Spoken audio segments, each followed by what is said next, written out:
There were so many answers and moments to choose from, but let's take a look back at some of the best moments of the Uncontested Investing podcast in 2024.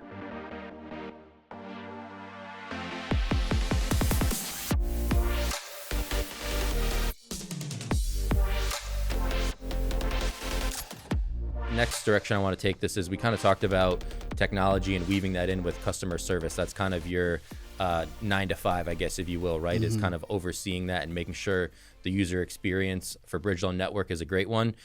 You kind of carry that over to LinkedIn, though. You're one of the most active people on there with, giving people props when they just got a promotion, sharing your thoughts on, people when they post. So where does that attitude or outlook come? Because, it can be infectious, right? When you see somebody, paying it forward or giving somebody their props. So where did that come from? Did somebody inspire you to do that, or does that just come naturally for you? Well, I think part of it comes from playing team sports growing up my whole life. I played quarterback from, youth all the way through high school. And I was always the person on the team that was encouraging others. And my parents always referred to me as the cheerleader on the team because I was always, hyping up my friends and making sure that everybody felt good to perform well, right?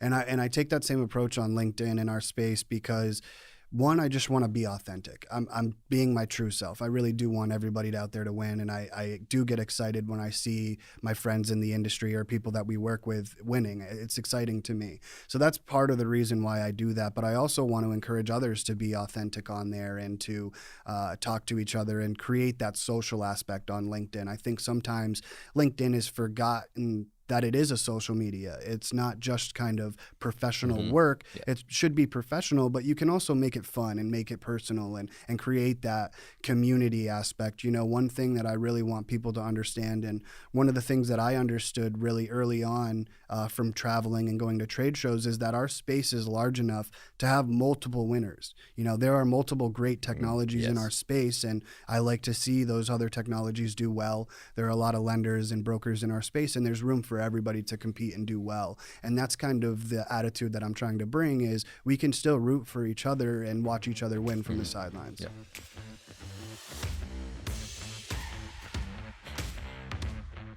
Yeah. There's people out there right now that are where you were when you started in this industry, right? And they want to aspire to reach that level of leadership. So what advice would you give to somebody, maybe just generally or in this industry specifically with the title and settlement services? What advice would you give to somebody that's trying to get where you are? So with your vision, you have to have a strategic plan, and then you got to diversify yourself, right? You got to diversify whatever channel business or whatever your service model is. Make sure you have some form of diversification. And then, as I mentioned, you got to have a strategic plan. And then also it's about the execution. How long will it take you to get there? What's required to get there? And how are you measuring that plan, right? So those are the important characteristics that I feel that are important to help that get to that level of success.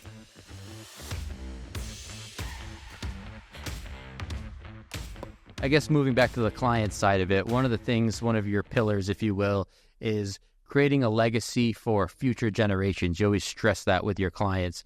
What does that look like? Why is that so important to you? What are some of those conversations that you have with clients when you're trying to explain what that means to them? Well, I go back to that. The retirement system is broken. Okay, yes. And like I said, they accumulate so much money, and then they're hoping that they want to try to live the same lifestyle or close to it while they're in retirement. And then they're going to be draining from the account. Well, you don't want to do that. You want to have your principal never touched, so you can pass that on to your kids, or even if you don't have any kids, working in the community. I can tell you that at least 60% of my investors, because I've met a lot of them at other mastermind groups, when they retire, they're not retiring and going off and fishing. They have projects. They run orphanages in other countries. They do all kinds of mission work, and that's their real passion. And they use this passive income that they've accumulated over time to help fund all that. And then they use the strategies that they've learned from us to do more investing for those. In other words, you try to make those orphanages self-sustainable. So you put that into work there. That's awesome.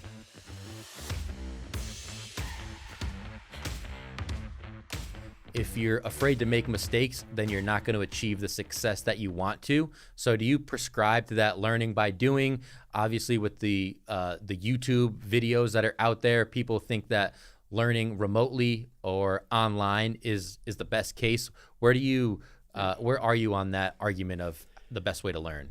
I think I'm a mix of both. I think it's invaluable to be able to go and, get your hands dirty, right? Get into a deal, get into the numbers, sit down, run through things, talk to people, and actually be involved in some capacity. Sitting there and watching YouTube videos, reading books, certainly that's great stuff that will help you in certain ways. But until you actually have some hands-on experience of being involved and having, money on the table per se to win or to lose, it really puts you in a position of, I've got to do everything I can to make this work, versus sitting back, reading, watching YouTubes. Again, highly recommend that. But at the same time, I think there's also another level to that, is getting involved. Yeah. It's priceless, to be quite honest. Yeah, that exactly. experience, you can't trade it. And I think what people get caught up with is, well, what if that first experience is bad? Or what if it doesn't go according to plan? I mean, there's countless stories out there of people that their first deal absolutely blew up in their face. Yep. And look at where they are now, right? So getting off the couch, closing the laptop and actually having the confidence to get out there and try to close that first deal is an extremely important step that investors take.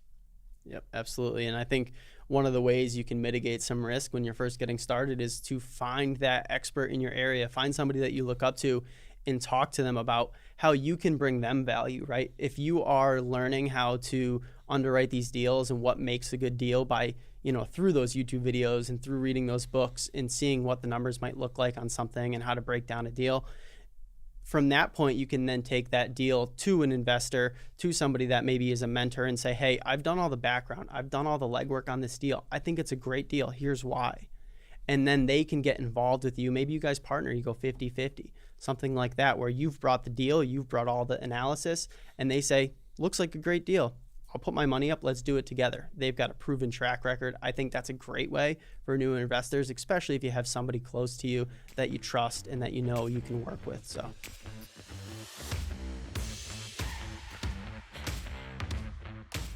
The difference between an active social media presence that is your personality and leading with education and advice and communicating what social media is for, rather than that sales pitch attitude of trying to close loans through social media.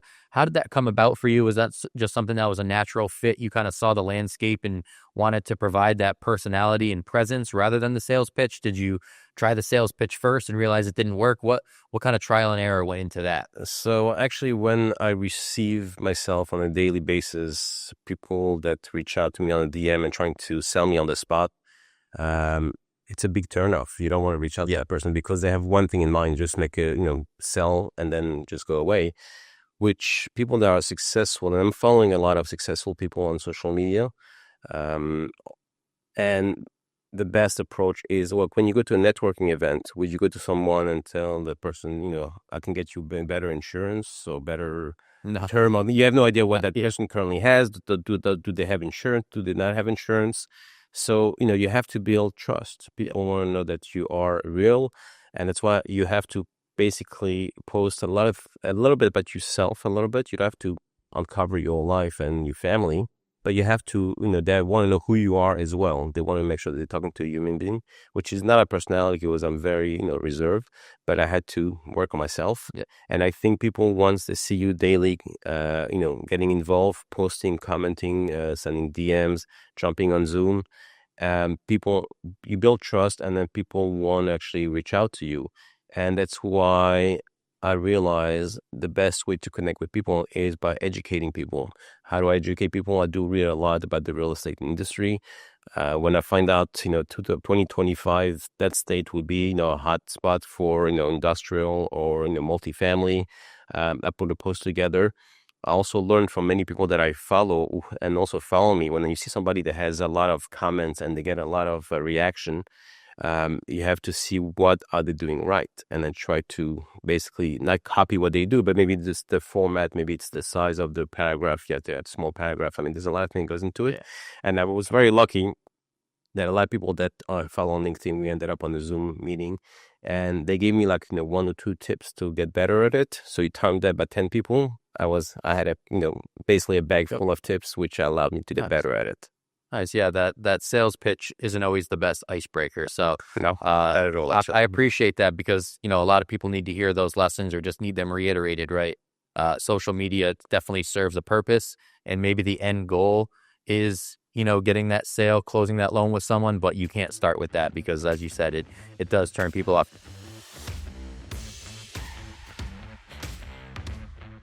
When you start speaking with CEOs, a lot of people just attach that to nothing but success. Life is easy for them. Right. But there's a lot of challenges. There's a lot of roller coasters, ups and downs, and it's a journey to get to the mountaintop, right? So thank you for sharing that. And as you've made your journey throughout your career to CEO, I imagine there's 2 big objectives now with Equity Protect as it pertains to the health of the company itself and then the growth opportunity for the employees that you have. Yeah. How do you manage those 2 channels? Do you try to intersect them? Are they separate for you? They are not. So I ended up selling a company to a public company in 2021, and I gave 2/3 of the company back to the employees. And I believe that you can't separate them. I believe that the employees are the DNA of the company.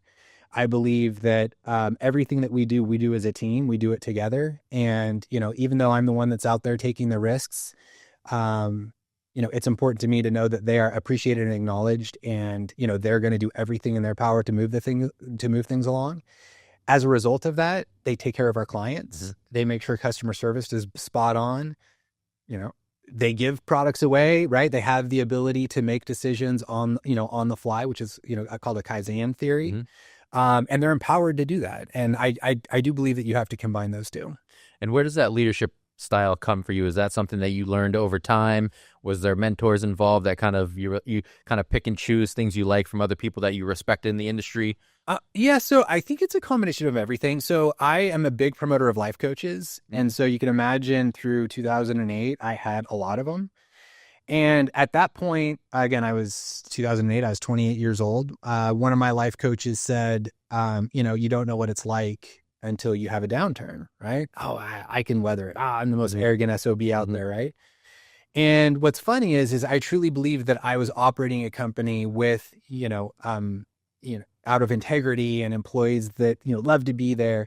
And really at the end of the day, we had, I don't know, maybe 150 or 160 people in 2008. And I ended up with maybe 5 or 6 that I still are core people to me today. Mm-hmm. But out of 150 who I thought would follow me everywhere I went, only 5 or 6 were there. And so it becomes humbling, right? And you really want to make a difference for those 5 or 6 people. Yeah.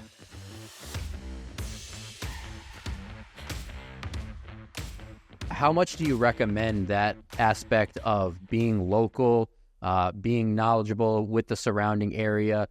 Do you see too many times people kind of trying to go cross country with investments or across state lines? Where do you stand on being local versus trying to stretch your parameters and stretch where you're investing? Whatever the team that we work with, we started local, right? And I say the team, the contractors, my property manager, that type of thing. I'm not an I guy, man. I didn't do it alone. Exactly. Yeah. So everything was local in the beginning, and that was really important. And a really weird variable is the growth ability. Hyper local allows pretty good growth because when someone sees that you're buying in the same neighborhood over and over again, believe me, in that zip code, I'm getting some of the first calls before it's ever out there, right? And I'm getting to make offers with no competition because everyone knows I buy that area pretty strong. I did venture out a couple hours away and bought something. I have a small group of holding, a couple properties further away. And it really started on a whim, actually, because I always said to people, like, I'll help you get started with nothing. And they're like, dude, where you're at, like, you couldn't do that. You can't relate anymore. Mm-hmm. And I was like, pick a neighborhood. Pick a town, and I'll do it all over again. And I did. And I bought one, and then I talked to the neighbor, and the neighbor had a couple properties, and before you knew it, I had 10 in that little community. Yep. Dumb luck, but it's important to talk to people, right? Like, and it's challenging to be 2 hours away, let alone like halfway across the country. Now, for for some people, like buying turnkey properties in, a lot of people that live in California, the cost of a property in California is dramatically different than the cost of a property in Baltimore. So, and the income in California is dramatically different than the income in Baltimore. So that's actually a really good strategy for some people. Buy turnkey, hire a property manager, and that works really well for some people. So to answer your question most clearly, I think it's about consistency. In real estate, there's 100 strategies, right? And they all work if you're consistent and do what you set out to do over and over and over again. If you change strategy over again, like you're going, it's never working for me. Well, you were going to buy turnkey and then you tried to refi it and you're doing these things. So. Yep.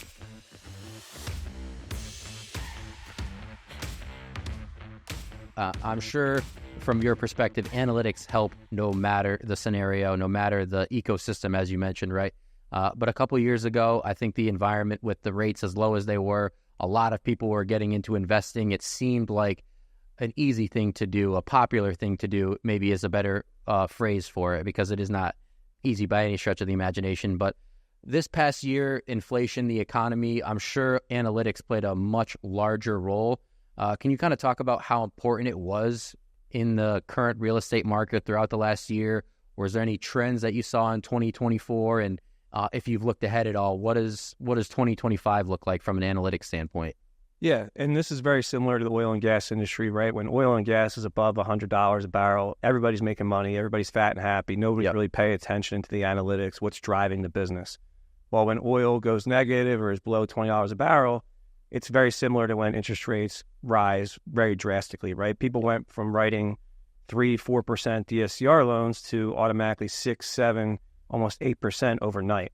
Right. So a lot of these folks that were writing loans were kind of stuck holding the bag because interest rates rose so quickly.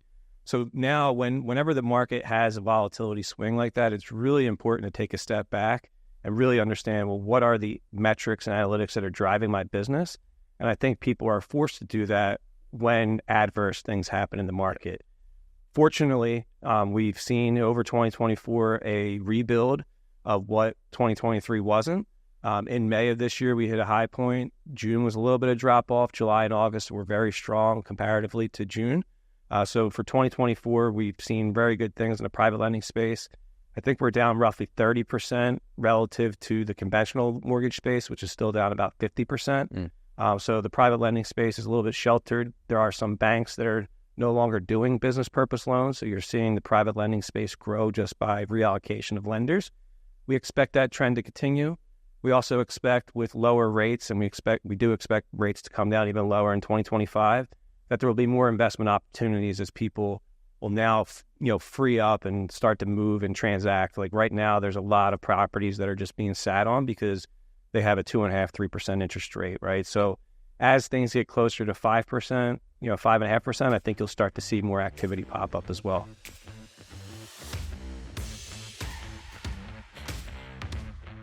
So going back to 2008, I'm so new in this industry. I started in 2020 myself. So I always like hearing insight from people that actually went through that. What was your mindset when that was happening? Was that something where you maybe thought of changing professions? I can't imagine. They make movies about it now. Big Short's a great. Yeah, it is. So I mean, it's going to go down in history as a marker in U.S. economic history. What was your mindset like during that time, if you don't mind sharing that? No, I was at that age where you're swinging for the fences, right? You can do big things, accomplish big things. And so I had a very large mortgage shop in Hawaii when that happened. And we were ready to turn the spigots on and make a ton of money. And when we turned the spigot on, all capital dried up. So people into banks, everybody's suing each other and forming loans. And, that whole market came about. Prior to that market, subprime kind of became the thing that private capital was. Before, when I was borrowing money from individual investors, people make great returns. Subprime sort of saw that. Capital markets saw that. They started developing products to fill that gap. Private capital didn't exist because you could borrow money for nothing and high loan to values. And so private capital vanished. And so during that time, I was in banking because private capital, really, there wasn't an industry for it. But after 2008, I knew that private capital is going to be needed again because there's absolutely zero money, right?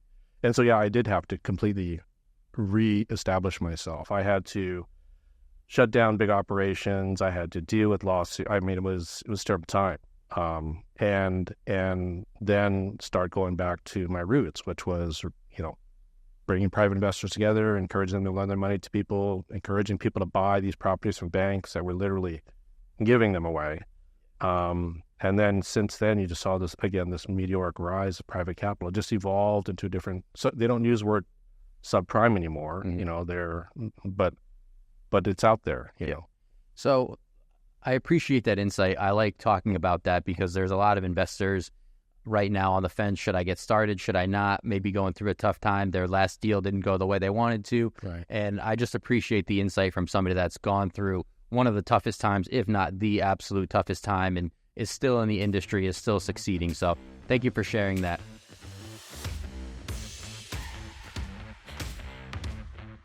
I love talking at least once an episode about networking, mentoring. How important is that to you in the industry? And, if those two guys kind of served as mentors, how important has that relationship been? Do you mentor anybody? Do you coach anybody?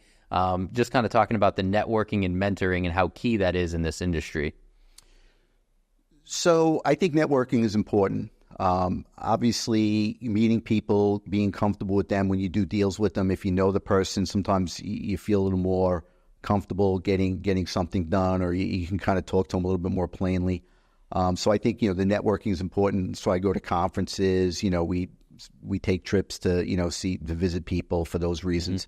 Mm-hmm. As far as mentoring goes, I've had a couple good mentors. It taught me a lot. I've talked to some people. It's not like not any one particular person I've taken under my wing, but I feel like I try to, share my knowledge when I can. If anybody asks me, and that's, it's what I kind of feel like that's my kind of like move, passing it along. Yeah, the pay it forward. Pay it forward, nice. Correct. Nice. Thank you for listening to Uncontested Investing. Questions about today's episode or the podcast? Email podcast@rcncapital.com and make sure to follow REI Inc. magazine on LinkedIn and Facebook, and RCN Capital on Instagram, LinkedIn, and Facebook. See you all next time.